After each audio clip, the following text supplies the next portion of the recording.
अस्सलामुअलैकुम वरहमतुल्लाहि वबरकातुहू। आप सभी का एक और वीडियो में खुशामदीद। और आज के इस वीडियो में हम डिस्कस करने वाले हैं नीट के फिज़िक्स के बारे में। Complete road map for NEET physics कि आप कैसे किसी भी चैप्टर को एकदम बेसिक से लेकर के नीट लेवल तक और जेई मेंस लेवल तक करना है। ये आपको एक्सपेक्टेड है कि जेई मेंस तक करें तो नीट लेवल तक आसानी से हो जाएगा काम।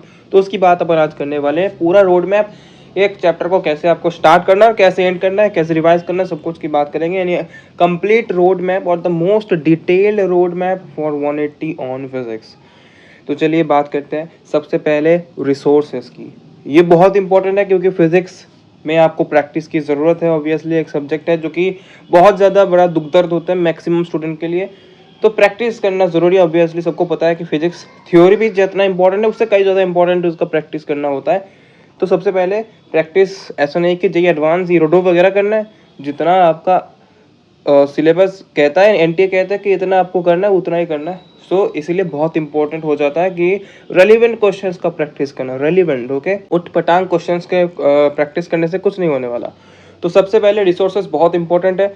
सबसे पहला, अगर आप कोचिंग में जाते हैं तो आप जो भी कोचिंग में जाते हैं उसका जो भी मॉड्यूल है वो आपका सबसे प्राइमरी रिसोर्स होने वाला है। और अगर आप कोचिंग नहीं जाते तो आप दो चीज़ कर सकते हैं, या तो आप किसी भी कोचिंग का मॉड्यूल ले सकते हैं। तो अगर लेते हैं तो एलन का ही लीजिए, मेरा सजेशन रहेगा, क्योंकि मेरे को पता है एलन के मॉड्यूल बेहतरीन होते हैं। या आप कोचिंग मॉड्यूल ले लीजिए या फिर एनसीईआरटी पंच। अगर मॉड्यूल लेते तो एलन का लीजिए, या अगर वो नहीं लेना चाहते हैं तो एनसीईआरटी पंच भी ले सकते हैं। अब इम्पॉर्टेंट जो बात है वो है प्रैक्टिस। कितनी बार करना है? तो अगेन लिमिटेड रिसोर्सेज करने हैं मैक्सिमम टाइम्स। तो आपको रिसोर्सेस मैंने 5 लिखे हैं, उसमें मेनली 3 ही है। जो मैंने पहले 3 मार्क थे वही 3 आपको मेनली करना है, वो भी कुछ भी नहीं है वो। तो उसी 3 को आपको मैक्सिमम टाइम्स करना है। तो जो पहला जो कोर चीज़ है वो प्रैक्टिस के लिए मॉड्यूल या फिर एनसीईआरटी 5, उसको आपको मिनिमम आपको 5 बार करने की ज़रूरत है इसको, ठीक है। तो 5 बार कैसे करना है उसकी भी बात अपन आगे करने वाले हैं कि कैसे इसको 5 बार कर सकते हैं according to the time available. Okay, so ये अपना पहला पार्ट हो गया कि आपका कोचिंग मॉड्यूल या फिर एनसीईआरटी पंच, जिसको आपको मिनिमम 5 बार करना है। मिनिमम 5 बार कह रहा हूँ, मिनिमम 5 बार, ओके। फिर एनसीईआरटी जो है आपको कंप्लीट करना है। पहली बार जब रीडिंग करेंगे तो आपको कंप्लीट करना है। कब करना है वो भी बताऊंगा अभी आगे। तो एनसीईआरटी कंप्लीट करना है, यानी थ्योरी भी करना है, क्वेश्चंस भी करना है, सब कुछ करना है। तो क्वेश्चंस यानी इंटेक्स क्वेश्चन, एक्सरसाइज के क्वेश्चन सारे करना है। ये जो क्वेश्चंस हैं इंटेक्स क्वेश्चन और एक्सरसाइज के जो मेन क्वेश्चंस हैं, इनको आपको मिनिमम 3 बार करना है। मिनिमम 3 बार करना है, क्योंकि ये साबित हो चुका है कि एनटीए अगर क्वेश्चन करेगा तो इसका इंपॉर्टेंस बहुत ज़्यादा होता है, बिकॉज वो पूरे के पूरे पेपर ही एनसीईआरटी से डालता है और इंटेक्स क्वेश्चन से क्वेश्चन आते हैं, बहुत इंपॉर्टेंट हो जाता है ये बात। तो खैर अगर आप कोचिंग के मॉड्यूल्स या फिर एनसीईआरटी पंच करते तो कवर हो जाता है लगभग, लेकिन डेफिनेटली उधर मैंने 5 बार दिया, इधर और 3 बार, तो आपका 8 बार प्रैक्टिस हो जाएगा। और साथ में एग्जाम्पलर वो ज़्यादा करने की ज़रूरत नहीं है, एग्जाम्पलर सो 1-2 बार कर सकते। अब अगला जो पॉइंट है डेफिनेटली प्रीवियस ईयर क्वेश्चन है। आप फिजिक्स का 35 ईयर्स कीजिए, कोई भी किताब ले सकते हैं। 35-33 ईयर्स का, 30 साल से ऊपर जो है प्रैक्टिस करना है आपको। तो मेरे पास जो था वो दिशा का था, तो आप कर सकते हैं दिशा पब्लिकेशन का जो किताब है वो भी। तो उसमें आपको कुछ क्वेश्चंस ऐसे मिलेंगे जो कि थोड़ा सा पुराना होंगे, वो न्यूमेरिकल नहीं होंगे, वो कुछ कॉन्सेप्ट होंगे जो कि शायद पुराना एनसीईआरटी में होगा। तो उसको क्या करना है, एक बार क्वेश्चन को देखना है और अपने नोट्स के लास्ट में एक्स्ट्रा करके लिखना है। एक्स्ट्रा को कैसे लिखना होता है, ऐसे, ये मतलब पहले काट दो और फिर लिखो एक्स्ट्रा।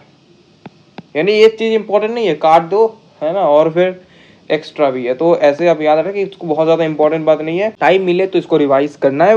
अब बात करते हैं चौथा पॉइंट, वो है असर्शन, रीजन और स्टेटमेंट। अब जैसे जैसे दोबारा से एम्स वाला जो फीलिंग नीट लाने की कोशिश में है, तो obviously assertion, reason, statement question भर के आ रहे हैं इस साल। तो स्टेटमेंट भर के आए थे और मैच द कॉलम, जो भी स्टेटमेंट और असर्शन रीजन बहुत इंपॉर्टेंट है। तो इसके लिए तो वो एलन का एक्स्ट्रा एज करके किताब आता है, इसमें जितने भी आपका थ्योरेटिकल क्वेश्चंस बन सकते हैं वो भी कवर हो जाते हैं, और असर्शन, रीजन और स्टेटमेंट तो कवर हो ही जाते हैं।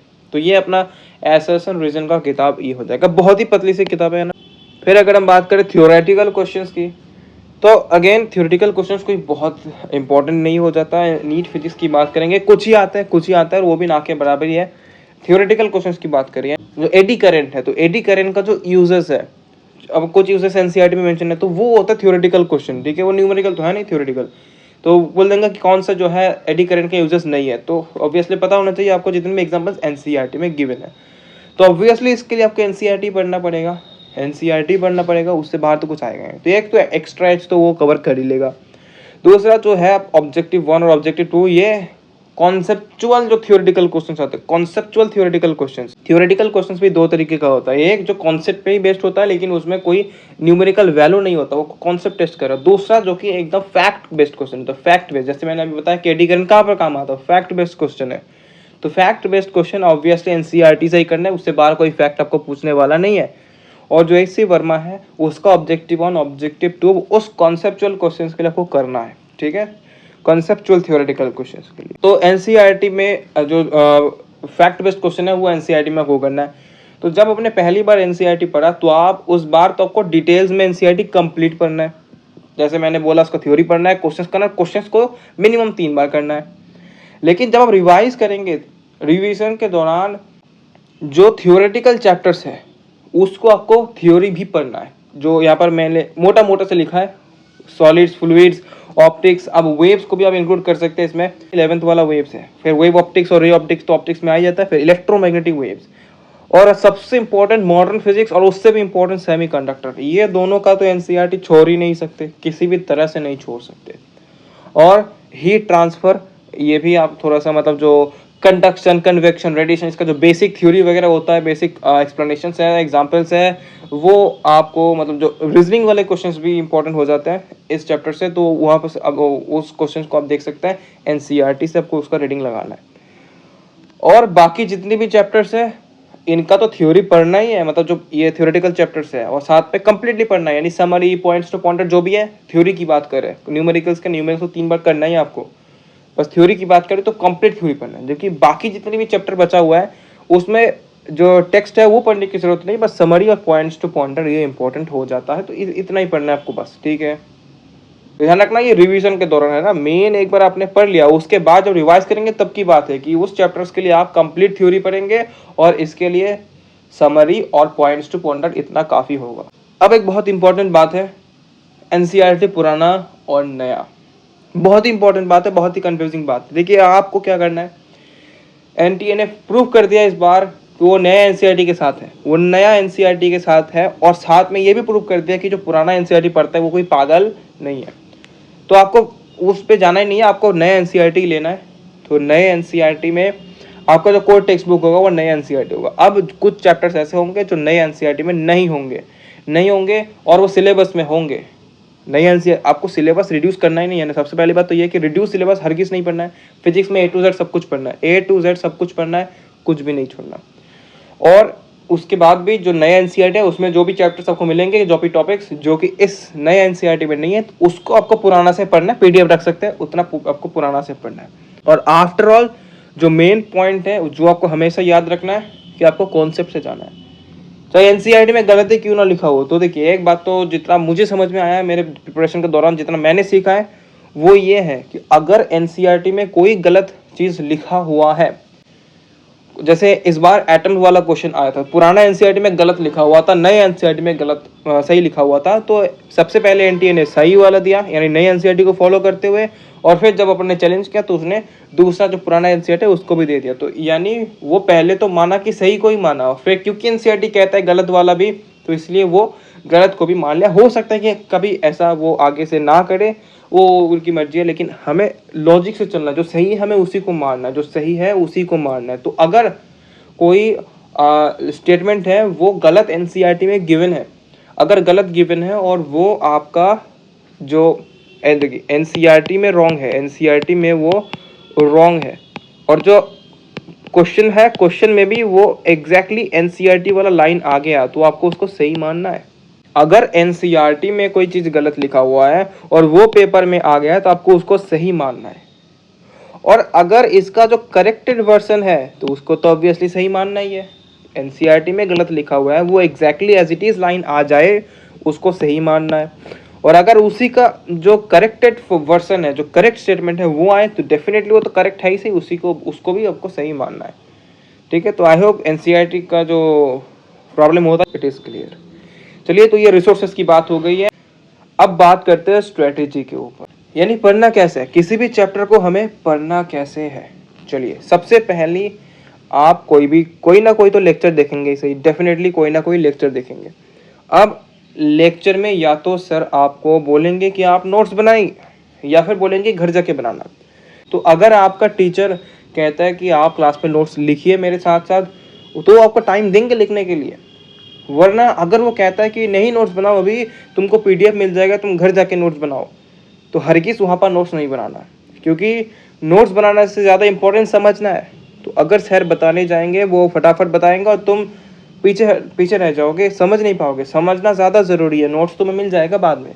तो अगर टीचर कहता है कि नोट्स मत बनाओ तो मत बनाओ, घर जाके बनाओ, जो पीडीएफ मिलेगा उससे बनाओ। और अगर वो टाइम देते हैं बनाने के लिए तो ही बनाना, ठीक है। अब इसमें किसी का भी नुकसान नहीं है, अभी मैं बताऊंगा क्यों नुकसान नहीं है। तो लेक्चर खत्म हो गया, या तो आपने नोट्स बनाए या फिर नहीं बनाए अकॉर्डिंग टू द टीचर। अब आप घर आ गए। अब घर आने के बाद जो भी क्लास नोट्स के क्वेश्चंस हैं, अब ये जो स्टेप मैं बताने वाला हूँ, ये वाला स्टेप, इसको अब याद रखना कि अगर आपका प्रॉब्लम सॉल्विंग स्किल थोड़ा सा कमज़ोर है, फिजिक्स में प्रॉब्लम सॉल्विंग स्किल अगर थोड़ा सा कमज़ोर है, आप क्वेश्चन समझ नहीं पाते कैसे सॉल्व करना है, तो ये स्टेप आपके लिए इंपॉर्टेंट है, ठीक है। वरना अगर आपका मजबूत है तो क्या करना है बताता हूँ अभी। तो सबसे पहले अगर आपका कमज़ोर है, जो कि मैं मान के चल तो सबका ही होगा मेजोरिटी, क्योंकि अभी स्टार्टिंग आपको पता ही नहीं कि क्वेश्चन कैसे बनाना है। तो जो भी क्लास नोट्स में आपको क्वेश्चंस मिले होंगे, जो लेक्चर्स के दौरान सर ने क्वेश्चंस क्लास में करवाए, और साथ में जो भी आपका मॉड्यूल होगा उसमें कुछ सॉल्व्ड एग्जांपल्स गिवन होंगे, इलस्ट्रेशंस गिवन होंगे, सॉल्व्ड एग्जांपल्स गिवन होंगे उस पर्टिकुलर टॉपिक का जो भी आज आपने पढ़ा क्लास में।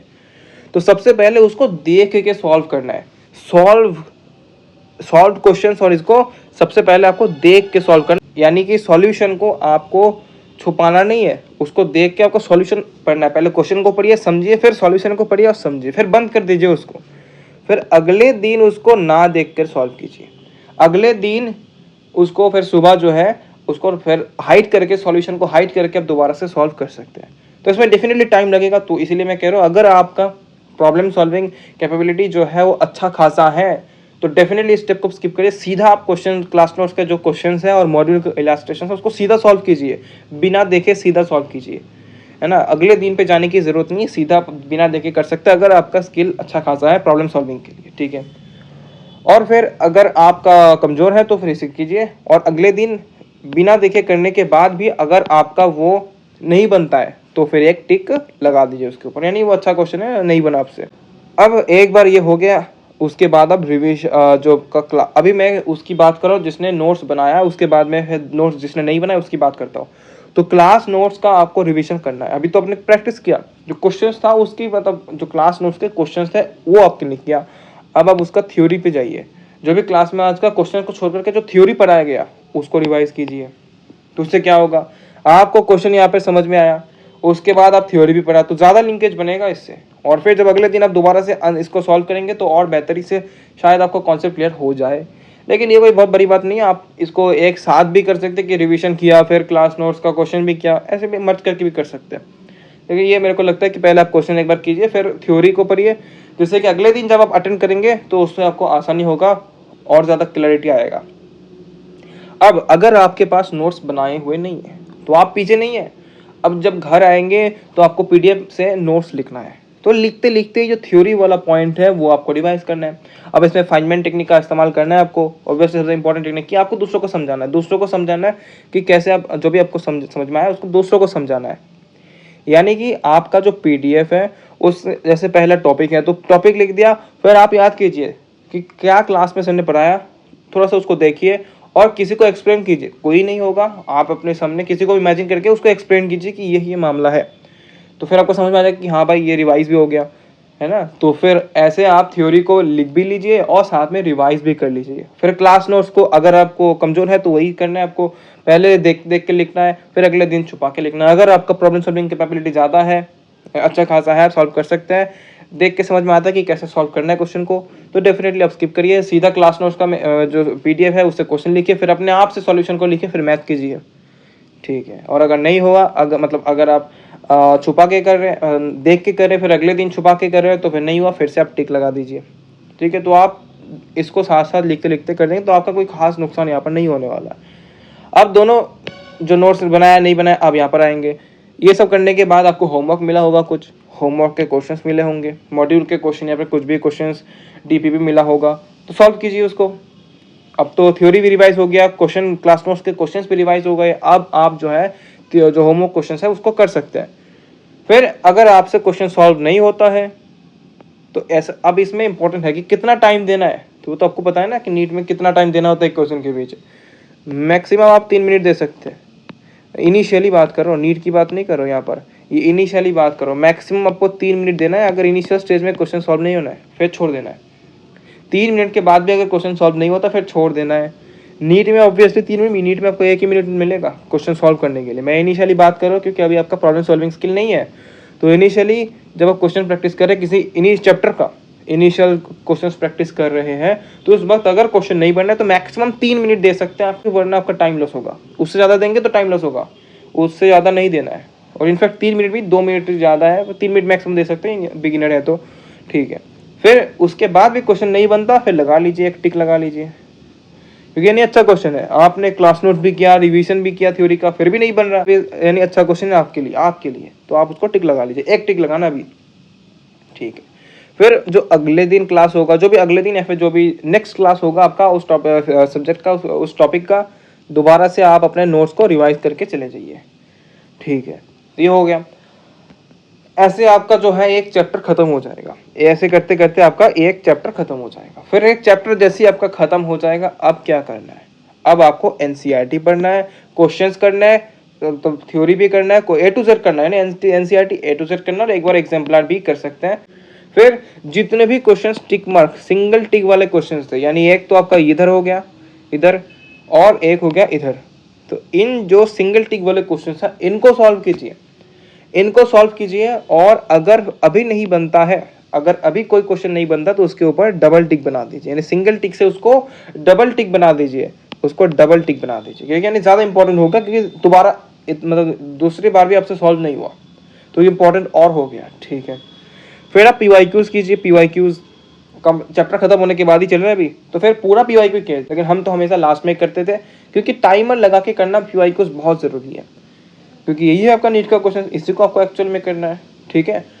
तो इसको आपको टाइमर लगा के करना है। आपको पता है कि एक क्वेश्चन मतलब जो एक क्वेश्चन है फिजिक्स का, उसको 1 मिनट दे सकते हैं। किसी मुश्किल क्वेश्चन हो गया तो उसको 1.5 मिनट दे सकते हैं, उससे ज़्यादा तो नहीं दे सकते। किसी क्वेश्चन में कम टाइम लगेगा तो किसी ज़्यादा तो एवरेज 1 मिनट ही दे सकते हैं आप।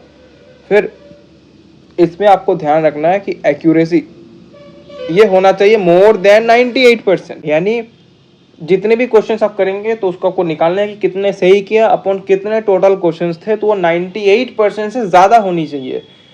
तो ये नॉट ओनली फिजिक्स, जब भी आप क्वेश्चन प्रैक्टिस करिए तो आपको 98% प्लस हमेशा परसेंटेज है उसको निकाल के रखना है। ऑब्वियसली हर बार पॉसिबल नहीं होगा, तो आपको कोशिश करना है कि इसके तरफ जाए, 98% से ज़्यादा के तरफ अपने एक्यूरेसी को लिया जाए, ठीक है।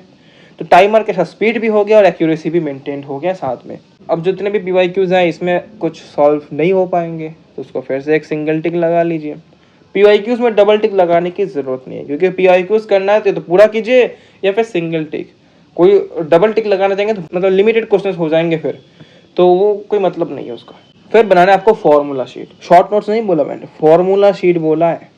तो एक चैप्टर जैसे खत्म हो गया, पहले आप एनसीईआरटी और उसके एग्जाम्पलर कीजिएगा, फिर जो सिंगल टिक वाले क्वेश्चंस है उसको फिर सॉल्व कीजिए। अगर नहीं बना, दूसरी बार भी नहीं बना, तो अभी भी नहीं बना तो डबल टिक कर दीजिए। और पीवाईक्यूज कीजिए टाइमर लगा के, और 98% से ज़्यादा एक्यूरेसी के साथ आप कोशिश करना। होगा नहीं, मुझे भी पता है 90 हर बार 98% से ज़्यादा नहीं होगा, लेकिन कोशिश करना है कि इसके तरफ आप ले जाइए उसको। और अभी भी नहीं हुआ तो फिर कोई क्वेश्चन सॉल्व नहीं हुआ तो एक सिंगल टिक लगा लीजिए। फिर फॉर्मूला शीट, फॉर्मूला शीट तो बनाने हैं, यानी शॉर्ट नोट्स नहीं है, बस फॉर्मूलाज लिखना है। जितने भी चैप्टर के फॉर्मूलेज है बस उसको लिखना है, और यूं ही नहीं बस F = ma लिख दिया, बस फॉर्मूला लिख दिया। हर एक सिंबल का जो मतलब है वो भी लिखना है विथ प्रॉपर नेमिंग। जैसे यहाँ पर एग्जांपल है, ये मीन फ्री पाथ का है, काइनेटिक थ्योरी ऑफ गैसेस वाले चैप्टर में जो है लास्ट में आता है मीन फ्री पाथ वाला कॉन्सेप्ट। तो ये आपका फॉर्मूला होता है 1/√2 पाई ND²। तो मीन फ्री पाथ, तो सबसे पहले आपको ये लिखना है, लैम्डा जो है वो मीन फ्री पाथ है। अब n अगर आप नहीं लिखेंगे तो आपको बाद में पता ही नहीं चलेगा कि n तो आपको नंबर ऑफ मोल्स है ना। आप समझ जाएंगे कि n यहाँ पर नंबर ऑफ मोल्स है, क्योंकि छोटा n मैक्सिमम टाइम्स आप नंबर ऑफ मोल्स के लिए लिखते हैं, तो आपको लगेगा कि नंबर ऑफ मोल्स है, लेकिन नंबर ऑफ मोल्स नहीं है, ये नंबर डेंसिटी है, यानी पर यूनिट वॉल्यूम में कितने नंबर ऑफ पार्टिकल्स है, number of particles per unit volume है, ये number of particles per unit volume यानी नंबर डेंसिटी है। तो आप अगर नहीं लिखेंगे ये तो आपको समझ नहीं आएगा, आपको लगेगा कि मोल्स है ये, तो ऐसा नहीं करना है। और जैसे डी है, अब डी क्या है, डेंसिटी है क्या, नहीं डायामीटर है, तो अगेन ये सब लिखना जरूरी है, वरना भूल जाएंगे कि क्या है ये, तो ये लिखना है आपको, समझ गए, ऐसे बनाना था फॉर्मूला शीट, है ना। ऐसे भी लिख सकते हैं यहाँ पर कि एन जो है ये मोल्स नहीं है, मोल्स नहीं, ये भी नीचे लिख सकते हैं, यहाँ पर ये डेंसिटी नहीं है, ये डेंसिटी नहीं है, तो ऐसे लिख के भी काट सकते हैं जिससे कि कभी कंफ्यूजन ना हो। अब एक बार आपका पूरा चैप्टर खत्म हो गया तो ये सब कर लिया। अब जैसे आप ऐसे ही इसी तरीके से अब अगला चैप्टर भी खत्म करेंगे, अगला चैप्टर भी खत्म करेंगे, फिर अगला चैप्टर खत्म होने के बाद उस चैप्टर का एनसीईआरटी, फिर ये सिंगल टिक से डबल टिक, फिर पीवाईक्यू उस टाइम में लगा के विद एक्यूरेसी मोर देन 98% और फॉर्मूला शीट बनाएंगे, और साथ में जो पुराना चैप्टर है यानी इस वाले चैप्टर का शॉर्ट नोट्स बनाएंगे, शॉर्ट नोट्स बनाएंगे, ठीक है। अब शॉर्ट नोट्स क्या होता है, शॉर्ट नोट्स में फॉर्मूला भी आ जाता है और साथ में कॉन्सेप्ट भी आ जाता है, कॉन्सेप्ट भी आ जाता है। तो कैसे शॉर्ट नोट्स बनाना होता है, फिजिक्स गैलेक्सी आशीष अरोड़ा सर जिनसे मैंने सीखा था शॉर्ट नोट्स कैसे बनाना है, आप भी उनसे सीख सकते हैं। तो जस्ट यूट्यूब पे टाइप कर लीजिए how to make short notes Ashish Arora sir physics galaxy, काम तमाम हो जाएगा शॉर्ट नोट्स का। रिवीजन कैसे करना है, ठीक है, फॉर्मूला शीट आपके पास अब रिवीजन का दो सोर्स है, एक है फॉर्मूला शीट और एक है शॉर्ट नोट्स, और एक आपका जो क्लास नोट्स है वो तो है ही सही, लेकिन वो कोई खास इंपॉर्टेंट नहीं है। फॉर्मूला शीट, शॉर्ट नोट्स ये अब आपके लिए इंपॉर्टेंट हो जाता है। तो टेस्ट से पहले क्या करना है, टेस्ट से पहले अब दो तरीके का टेस्ट आपके पास आएगा, एक होंगे माइनर्स जिसमें 2, 3, 4 चैप्टर, और मेजर्स यानी फिजिक्स की बात करो, बस फिजिक्स की बात करो तो 1, 2, 3, 4 चैप्टर आएंगे, 5 चैप्टर। लेकिन मेजर में पार्ट सिलेबस और फुल सिलेबस टेस्ट आते हैं जो कि आपका नीट के से पहले होगा। जब आपका माइनर होगा यानी कम चैप्टर्स होंगे तो सबसे पहले आपको उसका शॉर्ट नोट्स रिवाइज करना है और साथ में फॉर्मूला शीट। तो पहले आपको शॉर्ट नोट्स रिवाइज करना है और फिर फॉर्मूला शीट पे जाना है और पेपर दे के आ जाना है। फिर अगर कोई क्वेश्चन आपका गलत होता है तो उसको डेफिनेटली आपको मिस्टेक बुक बनाना ही है। अब कैसे बनाना है, अगर कोई क्वेश्चन गलत होता है तो उसको मिस्टेक बुक में लगाना है, लेकिन कैसे लगाना है, ऐसा नहीं कि पूरा क्वेश्चन छापा पहले फिर पूरा सॉल्यूशन छापा फिर लिखा कि ये मेरा गलती है, पूरा टाइम ही खत्म हो जाएगा, ऐसा नहीं करना है। तो जैसे मैंने एक बार गलती से जो स्पीड ऑफ लाइट है उसको 3 × 10⁸ के जगह पर सिर्फ 10⁸, 3 लिखना भूल गया था मैं, इसलिए मिस्टेक है ऑब्वियसली, तो 10⁸ लिख दिया, बस 3 भूल गया था लिखना। तो क्या करना है आपको, बस इतना लिखना है, मिस्टेक कॉपी में बस लिखना इतना, बस इतना लिखना है कि जो सी है स्पीड ऑफ लाइट वो 3 × 10⁸ है, 10⁸ नहीं है, बस। तो आपको समझ में आएगा कि आपने 10⁸ गलती किया था, 3 × 10⁸, तो बस इतना लिखना है आपको, ठीक है। तो आई होप ये भी समझ में आ गया होगा कि मिस्टेक बुक कैसे बनाना है, क्रिस्प तरीके से, टाइम वेस्ट नहीं करना है। फिर अगर कोई अननोन कॉन्सेप्ट मिला कि ऐसा क्वेश्चन है जिसका कॉन्सेप्ट ही नहीं पता है आपको, तो सबसे पहले आप उसका क्लास नोट्स देखिए, आपका जो लॉन्ग नोट्स है, लेक्चर नोट्स है, उस पर जाइए। अगर उसमें आपको वो कॉन्सेप्ट मिलता है तो बहुत बढ़िया, देख लीजिए कि ऐसे रिवाइज है। अगर नहीं मिलता यानी अगर कोई नया कॉन्सेप्ट है जो कि मिलेगा आपको, बहुत सारे कॉन्सेप्ट ऐसे टेस्ट में मिलेंगे जो आपको कॉपी में नहीं मिलेगा। सही है कि वो जो है नीट के लिए उतना इंपॉर्टेंट नहीं होगा, नीट के लिए जो भी इंपॉर्टेंट है सारे आपको नोट्स में मिलेंगे, लेकिन कुछ क्वेश्चन ऐसे होते हैं वैरायटीज जो आपको माइनर्स में दे दिए जाते हैं कि कभी कभार आ जाए तो वो आपके नोट्स में शायद ना मिले। तो अगर नहीं मिलता तो उसका कॉन्सेप्ट आप अपने शॉर्ट नोट्स में ऐड कर लीजिए, क्योंकि ऑब्वियसली रिवाइज तो शॉर्ट नोट्स करेंगे आप, क्लास नोट्स तो करेंगे नहीं, तो शॉर्ट नोट्स में ऐड कर लीजिए वो जो भी नया कॉन्सेप्ट है। अब आते हैं अगर मेजर्स की बात है, तो अगर नीट से पहले की बात है तो आपको शॉर्ट नोट्स रिवाइज करने की जरूरत नहीं। शॉर्ट नोट्स में क्या मामला है, उसका फॉर्मूला शीट भी है, कॉन्सेप्ट भी है। कॉन्सेप्ट मेनली शॉर्ट नोट्स का मुद्दा है कि कॉन्सेप्ट है, कॉन्सेप्ट एक बार दिमाग में घुस जाता है अब भूलोगे नहीं कॉन्सेप्ट को इतना इजीली। तो माइनर्स इतने बार हो गए उसमें, इतनी बार माइनर्स में आप शॉर्ट नोट्स पढ़ चुके होंगे तो दोबारा शॉर्ट नोट्स की जरूरत नहीं है कि कॉन्सेप्ट पूरा छप चुका होगा, बस फॉर्मूला याद करने की मतलब रिवाइज करने की जरूरत है। तो बस फॉर्मूला सीट की आपको फोकस करना है। लेकिन हाँ, कभी कभार आप 2 हफ्ते 3 हफ्ते में आप जो है एक बार शॉर्ट नोट्स रिवाइज कर सकते हैं। कंप्लीट फिजिक्स का शॉर्ट नोट्स एक हफ्ते मतलब संडे का आया, संडे पूरा फिजिक्स का 11 का एक बार शॉर्ट नोट्स रिवाइज कर लिया, या फिर एक यूनिट का कर लिया, फिर एक यूनिट का कर लिया, तो ऐसे आप कर सकते हैं। लेकिन मेजर फोकस एग्जाम से जस्ट पहले आपको फॉर्मूला शीट पे करना है मेजर्स के टाइम पर, फिर अगेन मेजर देना है। उसके बाद क्वेश्चन कोई गलत होता है तो आप मिस्टेक बुक ऐड कर लीजिए, ऐसे ही करना है आपको। और अगर कोई कॉन्सेप्ट अभी भी अननोन रह गया हो तो इस बार शॉर्ट नोट्स की जगह आप अपने फॉर्मूला शीट पे लगा लीजिए, क्योंकि इस बार आप फॉर्मूला शीट तो ऑब्वियसली मतलब शॉर्ट नोट्स तो ऑब्वियसली उतना रिवाइज कर नहीं रहे, आप इस पर फॉर्मूला शीट रिवाइज कर रहे, तो अब आपको कोई नया कॉन्सेप्ट मिलता है तो फॉर्मूला शीट पे ऐड कर लीजिए। तो आई होप ये वाला टेस्ट वाला मामला भी क्लियर हो गया कि कैसे आपको टेस्ट से पहले रिवाइज करना है। अब चलिए जो भी चैप्टर है उसको कैसे रिवाइज करना है थ्रू आउट द जर्नी।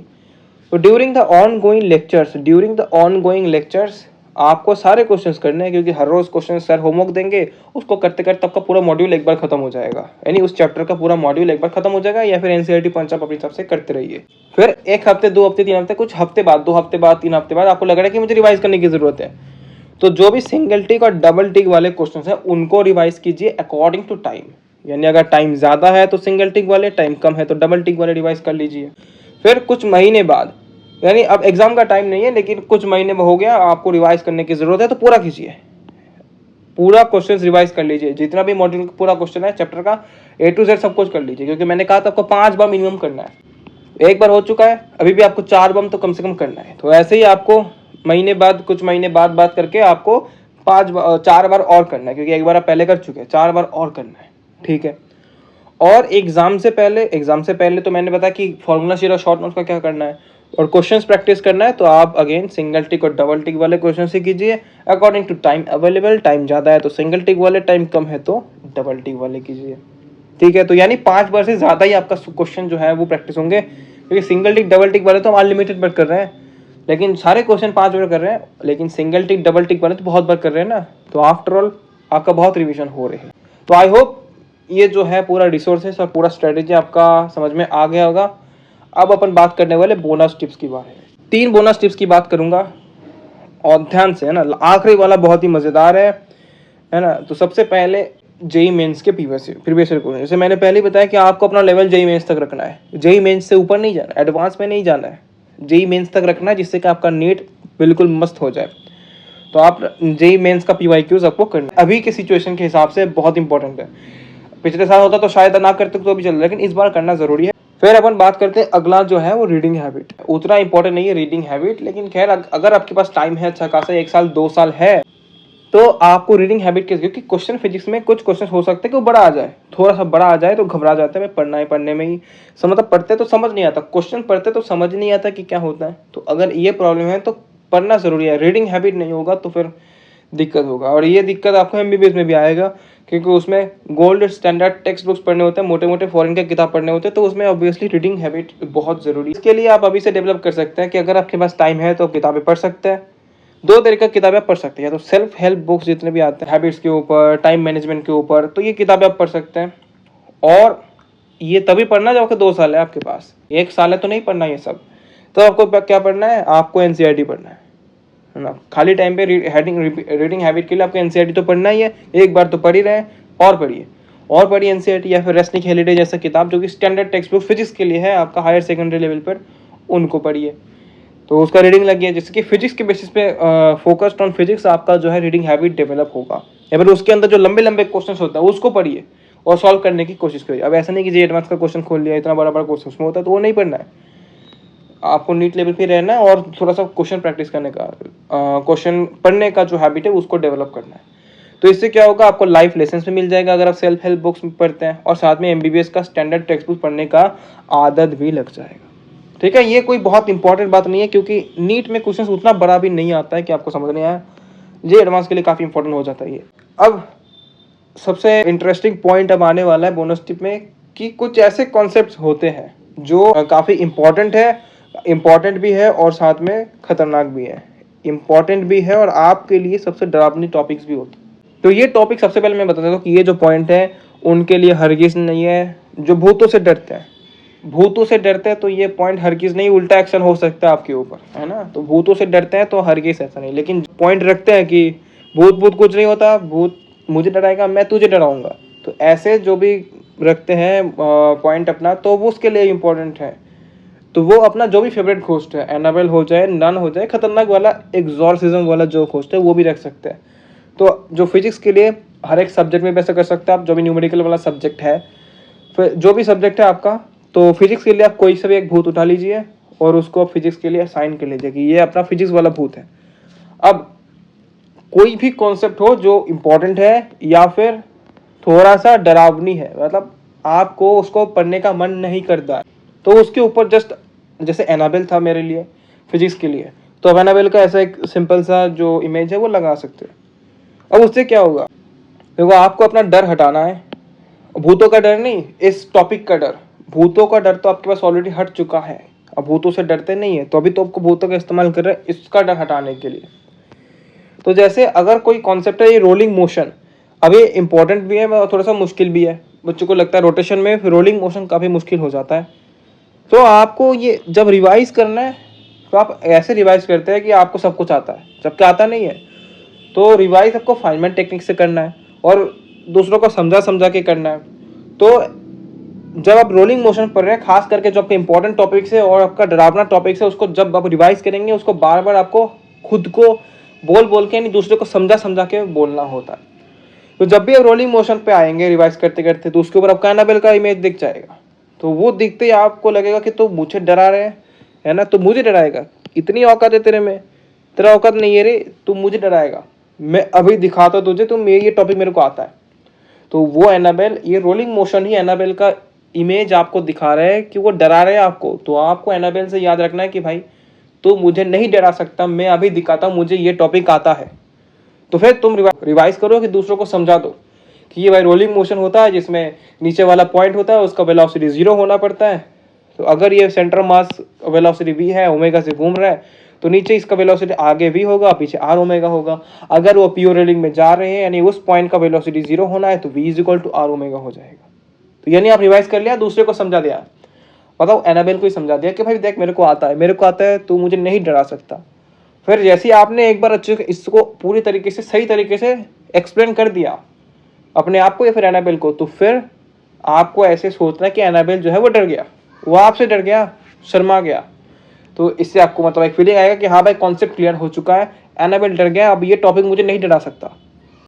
ठीक है, तो ये एक एग्जाम्पल हो गया कॉन्सेप्ट का। अब कुछ क्वेश्चंस भी ऐसे होते हैं जो मतलब थोड़ा सा मुश्किल क्वेश्चंस होता है, तो अगेन उसके ऊपर आप अपना एनाबेल का इमेज लगा लीजिए, जो भी आपका घोस्ट है उसका इमेज लगा लीजिए। अब जब भी आप रिवाइज करते हैं अपने नोट्स को, जो भी क्वेश्चन है उसको दोबारा प्रैक्टिस कर रहे हैं, तो कोई क्वेश्चन आपको मतलब सॉल्व करना नहीं, आपको लगता है कि मुझे आता है, जब आप सॉल्व क्वेश्चंस को रिवाइज करते हैं तो ऐसा आपको लगेगा कभी कभार कि आप बस क्या करते हैं, क्वेश्चन सॉल्व नहीं करते, क्वेश्चन यूं ही पेज जो है पलटते रहते हैं, हाँ भाई आता है, लेकिन आपको नहीं आता है, हमेशा नहीं आता ऐसा नहीं, मतलब कभी मैक्सिमम केसेस में आपको नहीं आता और आपको लगता है कि आता। तो यही है रिविजन का सबसे खराब तरीका। तो आपको क्वेश्चन को सॉल्व करना है, खास करके उन क्वेश्चन को सॉल्व करना है जो कि इम्पोर्टेंट है और डरावने हैं।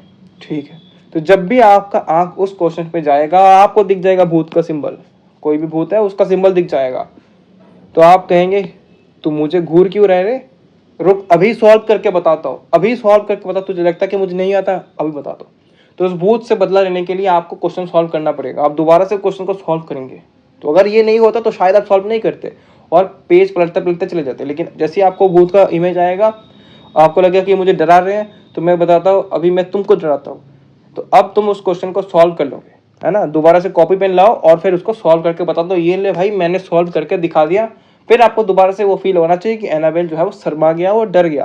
तो ऐसे जितने भी खतरनाक टॉपिक्स हैं फिजिक्स के अंदर और जो इम्पोर्टेंट है, क्योंकि रिवीजन बार बार करना है आपको, इंपॉर्टेंट टॉपिक्स है और जो खतरनाक है उनके ऊपर अपने जो भी फेवरेट भूत है उसका सिंबल। अब ऐसा नहीं कि पेंटिंग करने बैठ गए, बस तो रफ डायग्राम बनाना है और उस डायग्राम को देखते आपको जो एक्चुअल डायग्राम है वो दिमाग में आना चाहिए, जैसे कि आपको डर लगे थोड़ा सा और फिर आप डर को भगाए। पहले आपको डर लगना चाहिए और फिर उसको डर को भगाना भी है। ठीक है, तो आई होप ये जो टेक्निक है समझ में आया। तो जो कमजोर दिल वाले हैं, यानी जिसको भूतों से डर लगता है, उसके लिए हरगिज नहीं है, फिर वो एनाबेल का इमेज याद करेगा वही बेहोश हो जाएगा, खत्म। ऐसा नहीं करना है। तो अगर आपको डर नहीं लगता है तो फिर इसके आपके लिए ही है ये टेक्निक, वरना आप अगर आपको डर लगता है ये सही में, तो आप भूत की जगह कोई भी अपना फेवरेट जो भी कैरेक्टर है उसको डाल सकते हैं, जिससे कि आपको ये पढ़ने का मन करे, है ना। ऐसा भी कर सकते हैं ना, अगर आपको अगर भूतों से डर लगता है तो आप कोई भी अपना फेवरेट कैरेक्टर लीजिए, उसको लिख दीजिए इसके ऊपर, टॉपिक के ऊपर, जिससे कि कुछ भी हो जाए ये टॉपिक को पढ़ने का आपको मन करे, वो उसका फेस देख करके ये टॉपिक आपको पसंद आए और इसको बार बार रिवाइज करते जाइए। तो आई होप बोनस टिप्स भी आपको समझ में आ गया होगा। और इतनी वीडियो और किसी और वीडियो में अपन बात करेंगे कि फिजिक्स के न्यूमेरिकल्स को कैसे अप्रोच करना होता है, टेक्निक्स बताएंगे अपन, तो कैसे फिजिक्स के न्यूमेरिकल्स को सॉल्व करना है, तो किसी और वीडियो में अपन बात करेंगे। तो I hope that is clear And that is it for today. Goodbye.